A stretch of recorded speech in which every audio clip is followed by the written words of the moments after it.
ప్రభువును ఆరాధించి ప్రభువును గణపరిచి ఆయన మాట వినటకు వచ్చిన ప్రియ సోదరులు సోదరులలో మీకు అందరికీ పేరట వందనాలు. బాగున్నారు అందరూ? ఈరోజు రావడము మీకు కొంచెం ఒక ఆశ్చర్యకరమైన ఇదేంటే మన పాస్టర్ గారు రావాలి కదా, సడన్లీ పాల్ సురేష్ వచ్చారు. ఓకే, మేము ముందే తెలుసా? ముందే తెలిస్తే పర్వాలేదు. ఓకే, చాలా మంచిది. ఈరోజు మరి ప్రభు జ్ఞాపకములో చాలా చక్కగా విన్నాము, చాలా చక్కగా నేర్చుకున్నాము. అదేవిధంగా ఆయన గణపరచాము, మనం జ్ఞాపకం చేసుకున్నాము కూడా. అందరిని బట్టి దేవునికి చెల్లించుకుంటున్నాను. రండి, చిన్న ప్రార్థన అందరికీ వివరం. ప్రియ పరలోక వందనము తండ్రి, మీ శ్రేష్టమైన నీ ఘనమైన మనకి వందనములు స్తోత్రములు, నీకే కృతజ్ఞతస్తులు చెల్లించుకుంటున్నాం నాయన. నా తండ్రి, ఈరోజు ఈ రీతిగా సంగముగా కూడి నీ సన్నిధిలో ప్రభా చేరి ఆరాధించుటకు ఒకప్పుడు మేము అర్హులము కాము. ఏ యోగ్యత లేదు, ఏ అర్హత లేదు. కానీ తండ్రి, లోకమును ప్రేమించే కుమారుడు మాకు ఇచ్చావు. ఆ కుమారుడు రక్తము చేత మమ్మల్ని తండ్రి పరిశుద్ధులుగా నీతిమంతులుగా ఇచ్చావు. అందరిని బట్టి వందనాలు. అందుకే మేము గొప్ప ఇశ్రాయేలులో పొందుకున్న భాగ్యము మాకు కూడా సమానత్వంగా మాకు అనుగ్రహించిన భాగ్యాన్ని బట్టి చెల్లించుకుంటున్నాం. అని ఈ యొక్క సమయంలో మరలా నాయన మీ మాటలు మరి యేసుక్రీస్తు అటు పరిశుద్ధమైన రక్తము చేత రాయించిన గ్రంథము మీ ప్రియులు మరి రెండు భాషలో చదువులో వినికిడిలో వినిపించాలి. వాక్యాన్ని కొద్దిసేపట్లో ఆలోచిస్తుండగా మాతోని మీ ప్రియులతో స్పష్టంగా యథార్థంగా ఆయన క్లుప్తముగా ఈ మాటలు మీరే మాకు బోధించి మొదటి నుంచి చివరి వరకు మీరే అధ్యక్షులుగా మా పక్షంగా నిలబడి ఈ వాక్యం అర్థం కాకుండా ప్రతి హృదయము తండ్రి ఫలింపాలాగున్న దయచేయమని మీ కుమారుని యేసుక్రీస్తు రచించి మమ్మల్ని కూడా మీ కృపలో బద్దలుపరచమని యేసుక్రీస్తు పరిశుద్ధ శ్రేష్టమైన నామములో స్తోత్రం చెల్లించుకుంటూ ప్రార్థించి అడిగి కొంచెం పరమ తండ్రి, ఆమేన్. చాలా మంచిది. మరి రోమి రాసిన పత్రిక 8వ అధ్యాయము 5 నుంచి సుమారు 5 వచనాలు మనం చదువుకున్నాం. ఈ వాక్యము తెలిసిన వాక్యమే, పరిచయమైన వాక్యం. కానీ మరొకసారి మీ ముందుకు తీసుకొచ్చి మరి కొద్దిసేపట్లో ధ్యానించాలని కోరుతున్నాను. ప్రియులారా, చాలా చక్కగా మరి వినాలని కోరుకుంటున్నాను. మనం రెండు భాషలు, ఒకటి తెలుగు, రెండోది సౌర భాష. అంటే సౌర భాష అంటే మన మాతృభాష, తల్లి భాష అంటారు తెలుగులో. అది ఇంగ్లీష్లో అయితే మదర్ టంగ్ అంటారు. కాబట్టి ఇందాక ప్రభు బలలో కూడా అదే వాక్యము, అంటే అదే అధ్యాయము, మరియు బోధ కూడా అదే అధ్యాయము. మరి ఈరోజు ఈ రీతిగా ఆయన వాక్యం నేర్చుకోవడానికి మరొకసారి 5వ వచనం చదువుకుందాం. శరీరానుసారులు శరీర విషయముల మీద మనసునంతురు, ఆత్మానుసారులు ఆత్మ విషయముల మీద మనసునంతురు. శరీరానుసారమైన మనస్సు మరణము. Thank you. ఇక్కడ రెండు మనం విడదీయాలి. ఒకటోది శరీరానుసారులు, రెండోది ఆత్మానుసారులు. అంటే మానవుని మనస్సు, రెండోది దేవుని మనస్సు అనేది మనం గ్రహించాలి. ఒకటోది మానవుని మనస్సు, రెండోది దేవుని మనస్సు. అయితే మొదట మనం మానవుని మనస్సు ఏముందో బైబిల్లో మనం కొద్ది వచనాలు మనం తీసి మనం పరిశీలించుకుందాం, ఆలోచిద్దాం. అయితే ప్రియులారా, మరి మానవుల మనస్సు అనేది ఎలా ఉంటుంది అనేది మనం అందరికీ తెలిసిన విషయమే. మానవుల మనస్సు ఈ లోకంలో, ఈ సమాజంలో, లేక ఈ భూమి మీద బ్రతుకున్న కాలము చాలా నైతికంగా లేకపోతే నైజీవికంగా చాలా విధాలుగా మనం వాటిని కొనసాగిస్తాము. కాబట్టి ప్రియులారా, మరి మానవుని మనస్సు ఏముంటుందో ఒక్కసారి మనం మొదటి యోహాను రాసిన పత్రిక 2వ అధ్యాయము 16వ వచనము చదివి వినిపిస్తారు.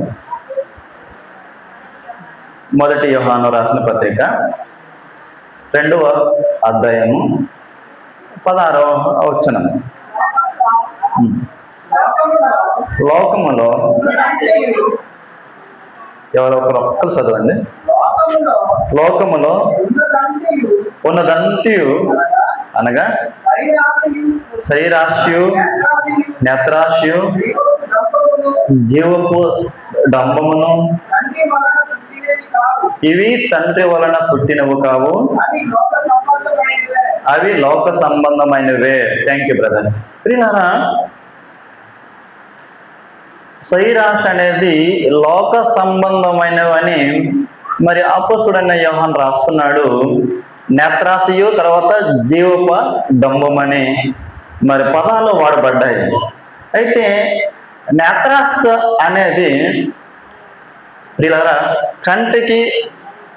కంటితో చూసినది. అర్థమవుతుంది కదా, కంటితో చూసినది. అయితే ప్రియులారా, నేత్రాశ అనే కంటితో చూపు అనేది ఇంకొక వ్యక్తిని నేను పరిచయం చేయకపోతున్నా బైబిల్లో. ప్రియులారా, ఇక్కడ రాజుల గ్రంథము 21వ అధ్యాయము ఒక్కసారి మనం చూడగలిగితే, రాజుల గ్రంథము 1వ రాజులు అనుకుంటున్నాను, 21వ అధ్యాయము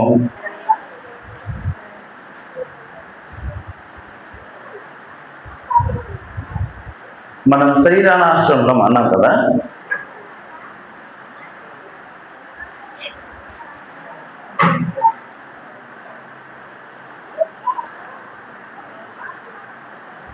రాజుల గ్రంథం దొరికిందండి, ఎవరైనా సాయం చేస్తారు. దానికి ఒక క్లూ ఇస్తాను. అక్కడ అహాబు రాజు గురించి, నాబోతు గురించి రాయబడింది. దానికి మీకు ఐడియా ఉండొచ్చు. ఓకే, ఎన్న అధ్యాయము 21వ రాజులే కదా, దొరికితే నాకు సాయం చేస్తాను. ఓకే, చదవండి.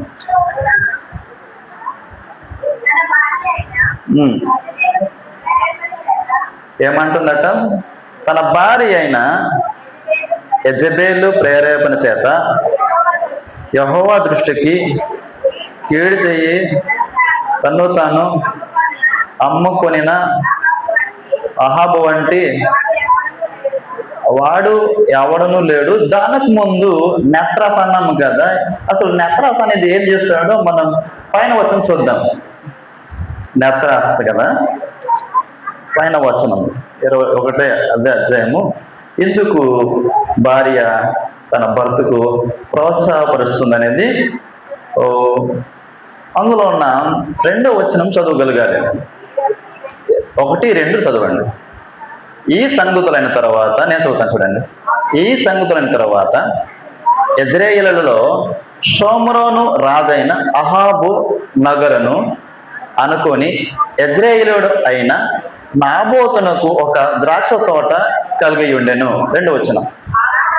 అహాబు నాబోతును పిలిపించి, నీ ద్రాక్ష తోట నా నగరును ఆనుకొని ఉన్నది గనుక అది నాకు పూల తోట కిమ్మాను, దానికి ప్రతిగా దానికంటే మంచి ద్రాక్ష తోట నీకిచ్చేదనని, లేదా నీకు అనుకూలమైన ఎడల దానిని కరయమని కిమ్మని అడిగిన. Thank you sister. అది నేత్రాస అంటే అహాబు అంటే ఇశ్రాయేలు రాజు, ఒక పరిపాలకుడు అనమాట. అహాబు అంటే ఇశ్రాయేలు ప్రజలను ఒక రాజు. అయితే తన భార్య బయటకు పని మీద వెళ్ళి తిరిగి వస్తుండగా అహాబు ఈ యజ్రీయుడైనటువంటి ఒక ఆస్తి, చిన్న ఆస్తి, దాంతోనే జీవనోపాధిని కష్టాజీవితంతోనే బ్రతికిన ఒకే ఒక ఆస్తి, ఒక తోట, అది ఏ తోట? అది ద్రాక్ష తోట, పండ్లు గల తోట. దానికి అహాబు కన్నేసాడనమాట. అంటే రాజు అనేది తక్కువ కాదు కదండి. రాజు అనేది ఏ లోటు ఉండదు, ఏ కొరత ఉండదు, ఏ వెలితి ఉండదు, ఏ కొను ఉండదు. అలాంటి మహారాజా సామాన్యమైన వ్యక్తి, అంటే ఒక బీదవాడు ఆస్తిని కన్నివేసి అది నాకు కావాలి, అది నాకు కావాలని కోరుకుంటున్నాడు. కోరిక మేరకు అది మనసు ఆపులేక వెంటనే ఎజ్రేయుడున్నటువంటి ఆ బీదవాడు పిలిపించేసి, అయ్యా నీ ఆస్తి నాకు కావాలి, అది నాకు బాగా పండుతుంది, నీ తోట మాత్రమే అన్ని జాగాల్లో లేక అన్ని పొలాల కంటే నీ తోట అద్భుతముగా విస్తరించగా బాగా ఫలిభరితంగా సమృద్ధిగా పండుతుంది, కాబట్టి అది ఆ తోట నాకు కావాలి అంటున్నాడు. అన్నప్పుడు అప్పుడు ఏమన్నాడు తెలిసిన? అయ్యా మీ మహారాజయ్యా, నేను చిన్న పేదవాడను, ఒక బీదవాడను, దాంతోనే నా భార్య నా పిల్లలు జీవనోపాధితో కొనసాగిస్తున్నామయ్యా. అది నీకు ఇచ్చేస్తే నా దేంతో బతకాలి? లేదయ్యా, అంటే నేను ఊరికనే నేను అడగట్లేదు, దాని బదులుగా ఇంకొక తోట నేను ఇస్తాను. ఆయన నేను ఇవ్వను ఏమంటున్నాడు? ఆయన ఇవ్వను అంటున్నాడు. అప్పుడు ఇవ్వనప్పుడు రాజ మనస్సు సంతోషం వచ్చిందా, దుఃఖం వచ్చిందా? చాలా దుఃఖిస్తున్నాడు అన్నమాట, చాలా చింతిస్తున్నాడు, చాలా భోజనం లేకుండా ఉపవాసంతో ఉంటున్నాడు అనమాట. దేవుని కోసం ఉపవాసం లేదు, ప్రజల కోసం ప్రార్థన ఉపవాసం కాదు. అక్కడ ఏం కోసము? ఒక బీదవాడు ఆస్తిని లాక్కొని అప్పుదారుడు పొందపరచడానికి ఉపవాసం చేస్తున్నాడు. ఉపవాసము చేస్తున్నాడు, ఆస్తి కావాలి, ఆస్తినికి దక్కాలి అని. అయితే ఒక 4-5 రోజుల తర్వాత తన భార్య యెజెబెల్ రాణి కదా, రాణి అంటే అధికారం కదా, కాబట్టి వచ్చిన తర్వాత చూసరికి మంచం పడి మూత ముడుచుకొని పడుకోపోయాడనమాట. నీరసమైపోయి శరీరాన్ని బక్కగా అయిపోయి మొక్కమంతటా అదేంటిది కళ్ళు దిగిపోయి కంటికి లోపల వెళ్ళిపోయాయి. అదేటప్పుడు ఏమైపోయానంటే, లేదండి మన పక్కన ఒక పొలం ఉంది కదా, ఆ పక్కన పొలంలో ఒక తోట ఉంది కదా, అయితే ఏమైంది అంటే ఆ యొక్క వ్యక్తి ఆ పొలంలో అదొక తోటలో ద్రాక్ష పండ్లు విపరీతం పండుతుంది, నాకు అది ఆకర్షించబడింది, అది నాకు కావాలని నేను అడిగినప్పుడు రాజుగా ఉన్నప్పుడు కూడా నాకు నా మాట నిరాకరించాడు, గౌరవించలేదు, నన్ను హెచ్చించలేదు, నన్ను తిరుగుబాటుగా చేశాడు అని అంటే యెజెబెల్ ఏం చెప్పింది తెలుసా? ఇందాక చదువుకున్నాం కదా 20 ఓహో దానికోసమే నీకు ఉపవాసము, నేను ఏదో అనుకున్నాను, ఎందుకు అంత బాధపడవలసిన అవసరం ఉంది, ఏమంతా కోపం వదిలిపోయింది, నేను చెప్తాను ఒక ఉపాయం అన్నాడు. ఏం ఉపాయం చెప్పిందో తెలియదు కానీ మొత్తం కింద నుంచి చదువుకుంటే గొప్ప ఉపాయం చెప్పింది. ఏమని చెప్పిందట? నేను మొత్తం చదివిపించను కానీ ఏమని చెప్పిందట? ఒక అగ్ని పత్రం రాద్దాం అంటే ఒక ఉపాయ పత్రం. ఏమని? మహారాజు ఉపవాసం చేసినప్పుడు ఆ ఉపవాసంలో యజ్రేయుడైన వ్యక్తిని పాల్గొనలేదు, మర్యాదని ఇవ్వలేదు, కాబట్టి తనకు తాను హెచ్చించుకుంటున్నాడు అనేసి ఒక పత్రిక మనం సిద్ధం చేసి ప్రజలంతా ప్రకటిస్తే అప్పుడు ఆ ఇద్దరు పనికి మాలిన దొండగులు పంపించేసి లాక్కుని తీసుకొచ్చి చంపించేస్తాడనమాట. అంటే ఎందుకు? దేవునికిని రాజుకుని దూషించడాన్ని ఊరికనే తెచ్చి చంపించినప్పుడు ఆ వార్త ఎవరికి పంపించారట? యెజెబెల్కి పంపించారంట. అమ్మా నీ చెప్పినట్టుగా ఆ వ్యక్తిని చంపించేశాం. వెంటనే యెజెబెల్ రాణి తన భర్త దగ్గర వెళ్ళి చెప్పిందట. గొప్ప సంతోషించాడు. ఇలా కానీ దేవుడు ఏమంటున్నాడు అతని గురించి ఎక్కడ అన్నమాట? అప్పుడు దేవుడు తానుకు అక్కుదాడులు లాక్కున్న తర్వాత దేవుడు ఏమని హెచ్చరిస్తున్నాడు చూద్దాం ప్రియులారా. 20 వచనం చదువుతారా? 20 వచనము. అంతటా అహాబు ఎలియాను చూచి, నా పగవాడా, నీ చేతిలో నేను సిద్ధపడిన 21 ముట్టు.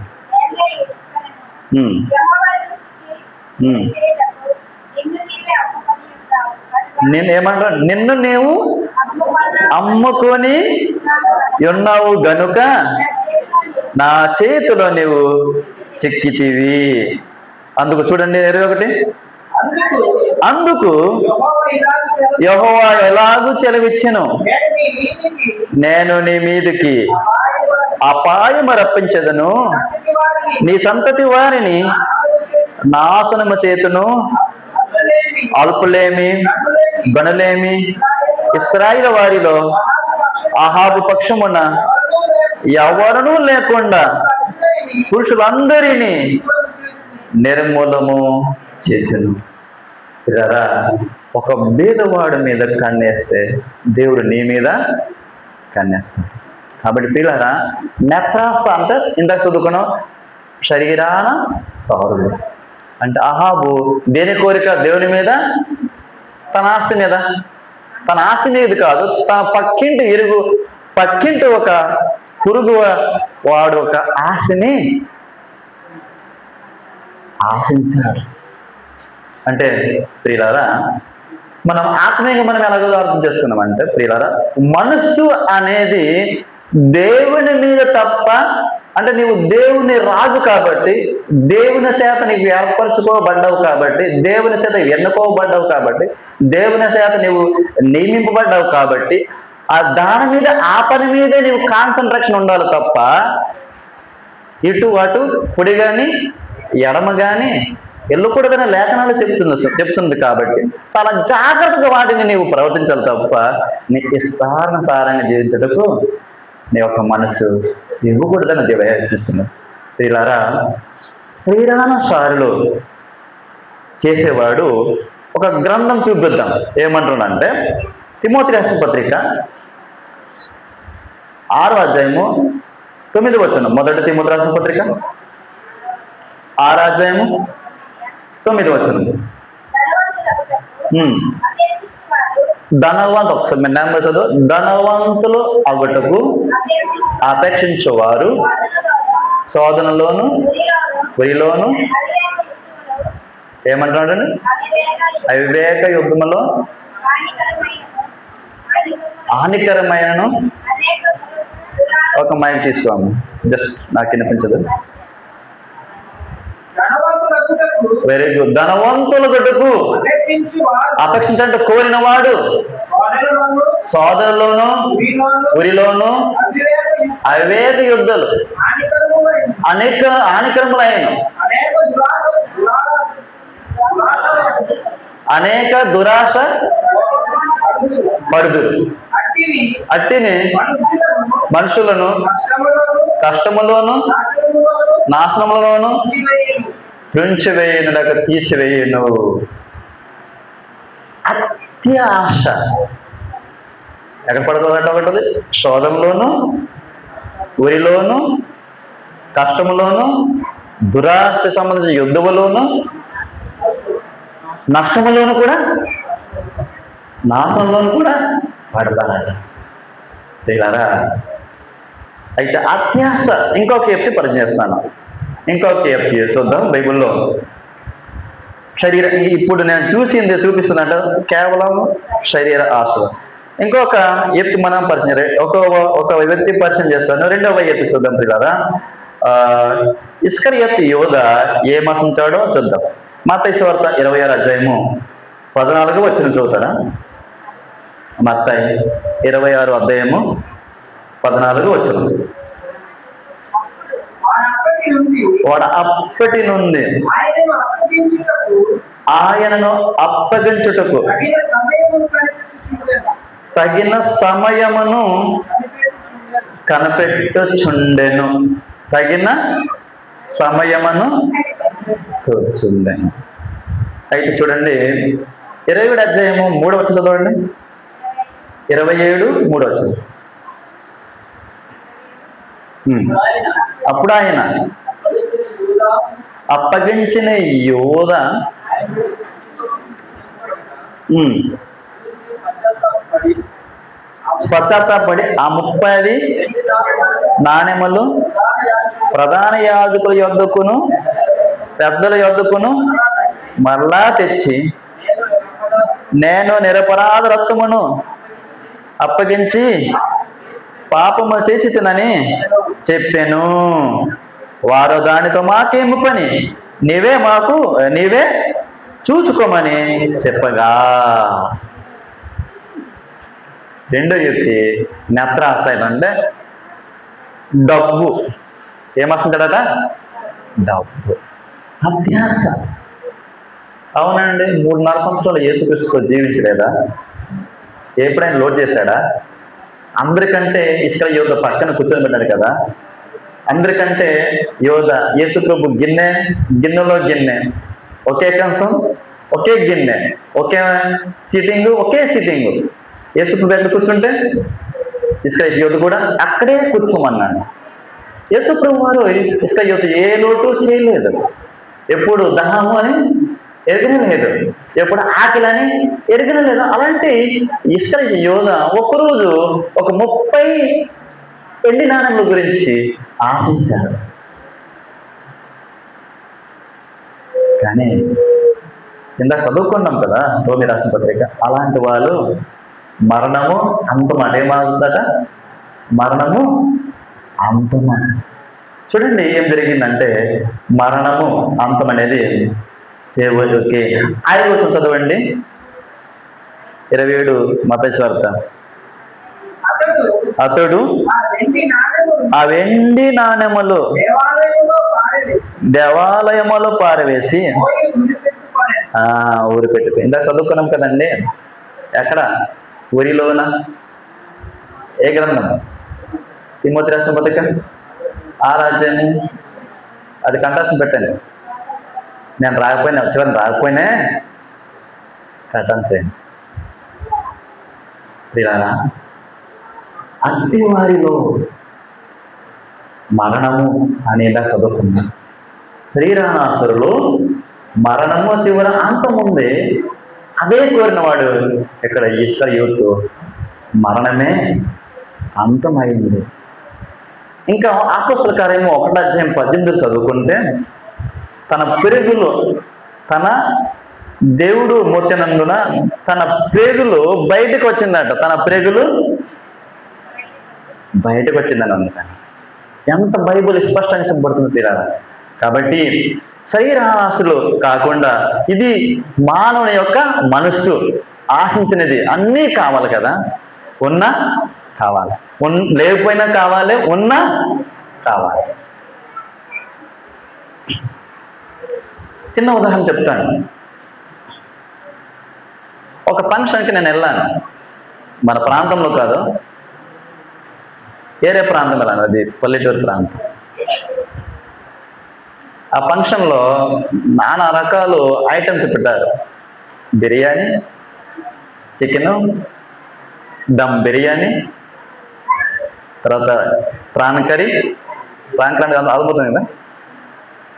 అంటే రొయ్యల బిర్యానీ కూడా పెట్టారు. అయితే మళ్ళీ తిన్నాడు. దేనికోసం తిన్నాడు? మళ్ళీ తినడం, మళ్ళీ అడ్డుకున్నాడు, మళ్ళీ తినడం, మళ్ళీ అడ్డుకున్నాడు. అది తిన్నాడా, లేకపోతే పెట్టుకున్నాడా, లేకపోతే సంచులు వేస్తాడు. కానీ నేను చూసాను 4 సార్లు వచ్చాడు రొయ్యల బిర్యానీ కోసం. 8 సార్లు.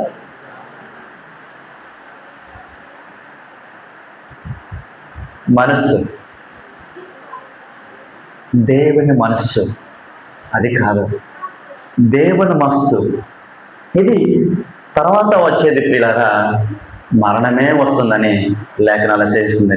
అయితే మరి శరీరాశ లేకుండా మనం ఎలా జీవిస్తాం అనుకోవచ్చు కదా. అంటాం లేదా?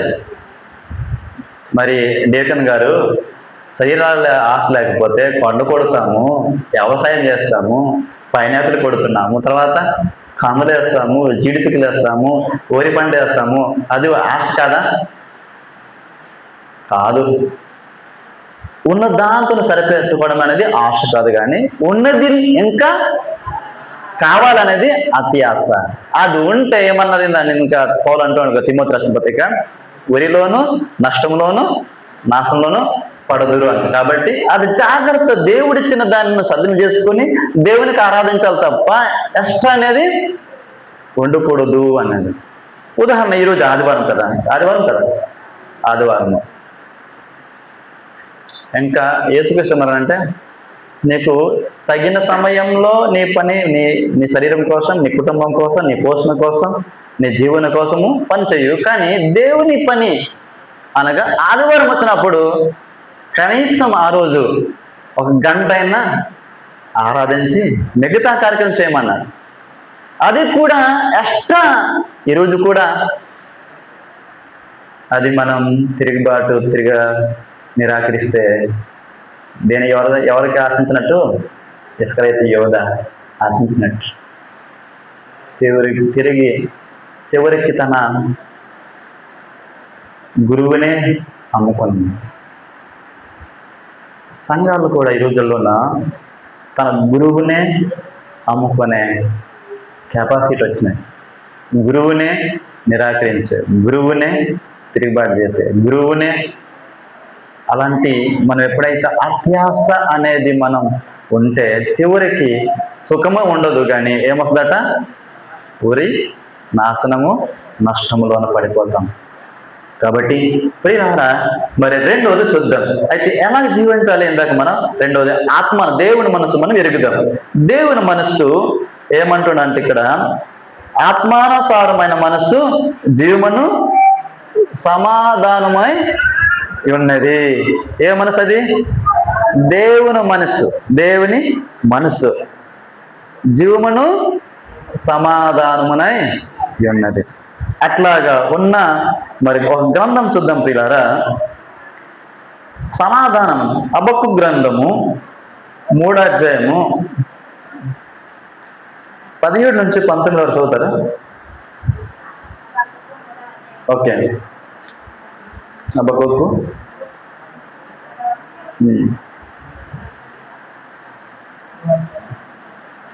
3వ అధ్యాయము. అంజూరపు చెట్లు పొయ్యకుండాను, ద్రాక్షల చెట్లు ఫలింపకపోయినను, ఒలియా చెట్లు కాపలేకపోయినను, చేరిలో పైరు పంట లేకపోవడను. ఏమంటున్నాడండి? ఒక్క నిమిషం. గొర్రెల దొడ్డిలో లేకపోయినను, సాలలో పశువులు లేకపోయినను, నేను యెహోవా యందు. ఇది ఆత్మానుసార కోరిక. అర్థమైతే అంటే మరి అవన్నీ లేకపోతే ఎలా బ్రతుకుతాము? అర్థమైతే అంటే ఆదివారం రోజు లేకపోతే దేవుని దినము వచ్చినప్పుడు అవన్నీ లేనట్లుగా భావించడం అర్థం. ప్రభువుని ఆరాధించే దినం వచ్చినప్పుడు, ప్రభువుని జ్ఞాపకం చేసుకున్నప్పుడు ఉన్న అని కలిగి ఉన్న అన్ని ఇల్లు సౌకర్యంగా సౌభాగ్యంగా కలిగి ఉన్న ఆ దినము మాత్రము ఏమీ లేనట్టుగా ఏమంటాడంటే ఇక్కడ హబక్కూకు ప్రవక్త ఏమంటాడంటే, అంజూరపు చెట్లు పోయకుండినను, ద్రాక్ష చెట్లు ఫలింపకపోయినను, ఒలివ చెట్లు కాపు లేకయుండినను, చేనిలోని పైరు పంటకు రాకపోయినను, గొర్రెల దొడ్డిలో లేకపోయినను, సాలలో పశువులు లేకపోయినను, నేను యెహోవా యందు ఆనందించున్నాను. నా రక్షణకర్త అయిన నా దేవుని యందు నేను సంతోషించుదను. అలాంటి సంతోషిస్తే ఏమొస్తుందంటే 19 వచ్చింది చూడండి. ప్రభువగు యెహోవాయే నాకు బలము, ఆయన కాళ్ళు లేడి కాళ్ళ వలె చేయును, ఉన్నత స్థలము మీద ఆయన నన్ను. అప్పుడు చెప్పండి దేవుని స్తోత్రం. అప్పుడు చెప్పాలి అల్లే. ఇది ఎందుకు? ఎప్పుడైతే నీ ఏమీ లేకపోయినా, నా ఆదివారం ఉన్నా లేకపోయినా కలిగి ఉన్నా ప్రభు దినముని ఎప్పుడైతే ఆచరిస్తున్నావో అంటే యథార్థంగా నీ ప్రవర్తన సరిగ్గా పరిశీలించుకొని ఆయన సన్నిధిలో మోకరిస్తే, ఆయన మాట అంగీకరిస్తే ఏమంటున్నాడంటే ఉన్నత స్థలం మీద. ఏ స్థలం మీదట? ఉన్నత స్థలం మీద. ఇది ఆత్మానుసారమైన ఆలోచన. ఇది దేవుని మనస్సు. దేవు మనసు ఇంకొక ఏమంటున్నాడు అప్పుడు చూద్దాం పిల్లలు. మీకా గ్రంథం 6:8 ఏం కోరుతున్న దేవుని మనస్సు? మీకా గ్రంథం 6 మీకా 6:8 మనుష్యుడా ఏది ఉత్తమమో అది నీకు తెలియజేయబడి ఉన్నది. ఒక్క నిమిషం నేను ఓకే రైట్ ఇప్పుడు కన్ను చేయండి. న్యాయముగా నడుచుకున్నట్టయు కనికరమును ప్రేమించుటయు దీన మనసు కలిగి నీ దేవుని ఎదుట ప్రవర్తించుటయు ఇంతే కదా నిన్ను అడుగుచున్నాడు. ప్రియులారా, దేవుని మనస్సు ఏదంటే న్యాయము అనగా పక్షపాతము లేనివాడు. న్యాయం అనగా పక్షపాతం అంటే చిన్న పెద్ద, వాడు ధనవంతుడు, వీడు పేదవాడు, వీడు ఉద్యోగస్తుడు, ఉద్యోగం లేనివాడు, అది ఏమి చూడదు.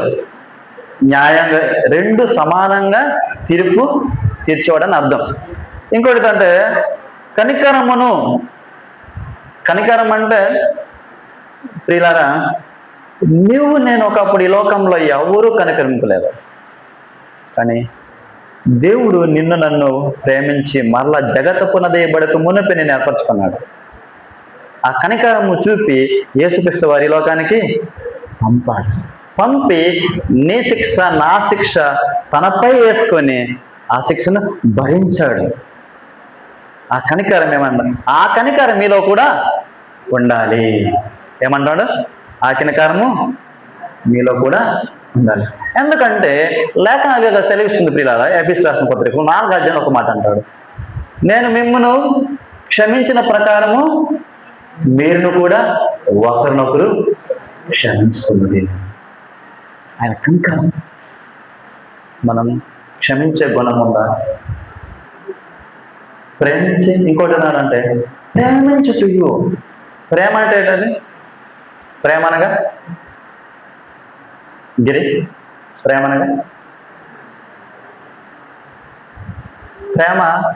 నేను వచ్చినప్పుడు చెప్పాను కదా, నేను చెప్పుకుంటాను ఇక్కడ. దీంతో 3 దఫాలు వచ్చాను. ప్రేమ అంటే ఏంటది అయ్యా బాబు? ప్రేమ అంటే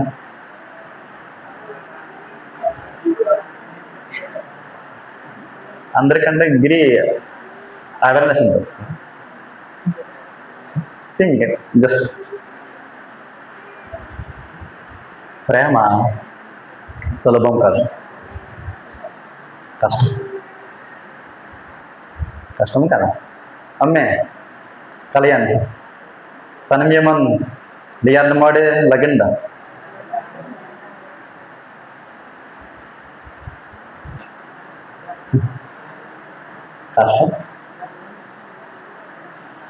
కష్టం సరే. జస్ట్ నిన్న ఆ ప్రేమ చూస్తే ఆ పిల్లలు చూస్తాను నేను, ఆ కుర్రోడు, ఆ పాప, అమ్మ చదువుతాను కష్టమందైనను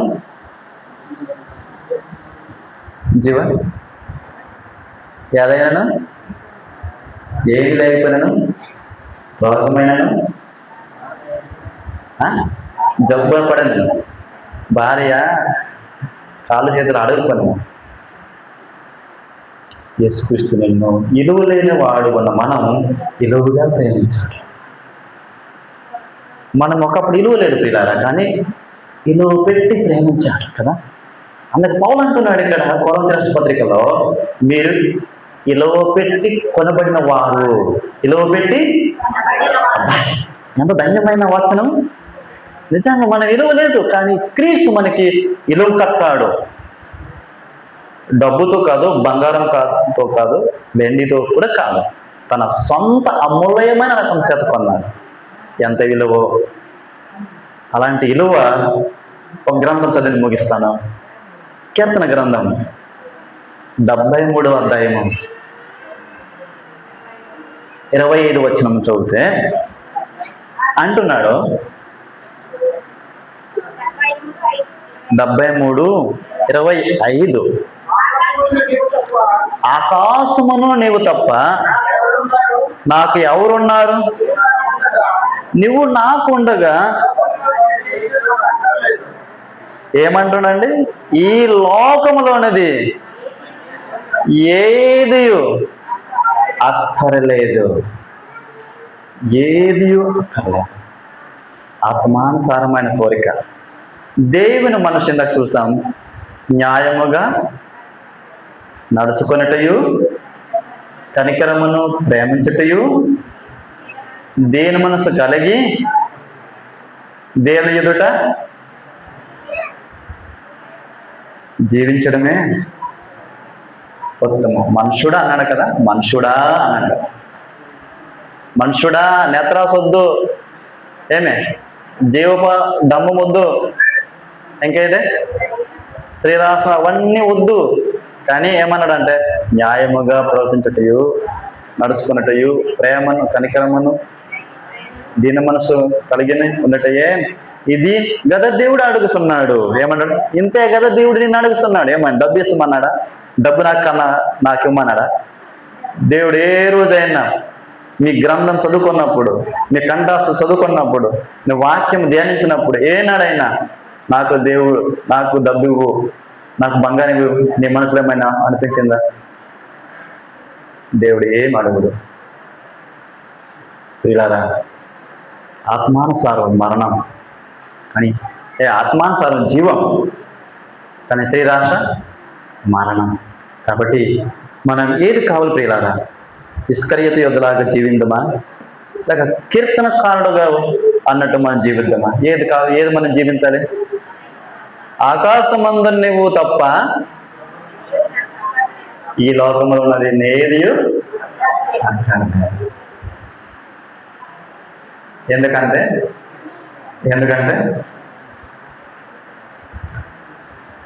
నీవే నా భాగ్యం, నీవే. కీర్తన గ్రంథం 119:50 వచ్చిన మనం, యెహోవా నీవే నా భాగ్యం. ఏమంటున్నాడు? నీవే నా భాగ్యం. కీర్తన గ్రంథం 119:57 రాసుకోండి, కంఠస్థం చేయండి. ఆ వచనం చాలా నాకు నచ్చింది. యెహోవా నీవే నా భాగము, నీ వాక్యం అనుసరించి నడుచుకుంటాను. ఇక నుంచి మనం నిశ్చయించుకుందాం. ఆగరీజీ అనబా, ఆతిడ్డంనబా, అదే ప్రకారముగా జీవిద్దాం. అప్పుడే పరలోకంలో మనం ఉన్నత స్థలం, ఏ స్థలం అంటది? మనం నిశ్చయించి జీవించుకుంటే, ఇది తుది మొదలుకొని నిశ్చయించి మనం జీవిస్తే ఉన్న స్థలం మనం పొందాం. కాబట్టి నాకు సమయాన్ని బట్టి అధ్యక్షుల వారు, అలాగే ఎక్స్ సర్పంచ్, అలాగే చిన్నపిల్లలు, సండే స్కూల్ టీచర్, సంఘ పెద్దలు, మరొకసారి మీకు అందరికీ ఈ సమయాన్ని హెచ్చించి నన్ను గౌరవించి దేవుడి సేవకునిగా వాక్య పరిచయం ఇచ్చిన సమయం బట్టి మరొకసారి తెలుగుతూ ముగిస్తూ మీకు అందరికీ వందనాలు.